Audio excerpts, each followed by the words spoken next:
మెదక్ జిల్లా వెల్దుర్తి మండలంలో వింత వ్యాధితో కోళ్లు మృతి చెందడంతో పౌల్ట్రీ రైతులు తీవ్ర ఆందోళన వ్యక్తం చేస్తున్నారు. మండల వ్యాప్తంగా పలు పౌల్ట్రీ ఫామ్లలో వేలాది కోళ్లు చనిపోవడంతో రైతులకు భారీ నష్టం వాటిల్లిందని చెప్పారు. రైతులు అప్పులు చేసి పౌల్ట్రీ ఫామ్లు ఏర్పాటు చేసుకున్నామని, కోళ్లు పెంచిన 30 రోజుల తర్వాత ఒక్కసారిగా వ్యాధి సోకి చనిపోతున్నాయని ఆవేదన వ్యక్తం చేస్తున్నారు. దీంతో లక్షల్లో నష్టపోతున్నామని రైతులు తెలిపారు. మాకున్న 10,000 షెడ్లో 8,800 కోళ్ళు మరణించడం జరిగింది. ఇదే విధంగా జరిగితే ఇంకోటి ఏంటి అంటే చాలా వరకు రైతులు నష్టపోవడం జరుగుతుంది.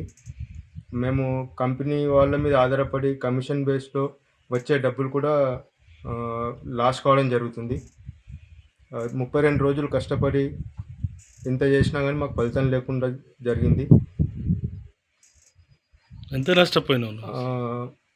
ఈ బ్యాచ్లో మొత్తానికి 60 నుంచి 70 వేల నష్టం వాటిల్లింది.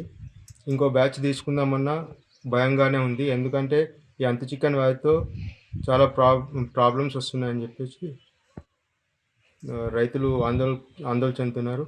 దీనిపైన ప్రభుత్వం మాకు ఏదైనా సహాయం చేయగలరని కోరుచున్నాం.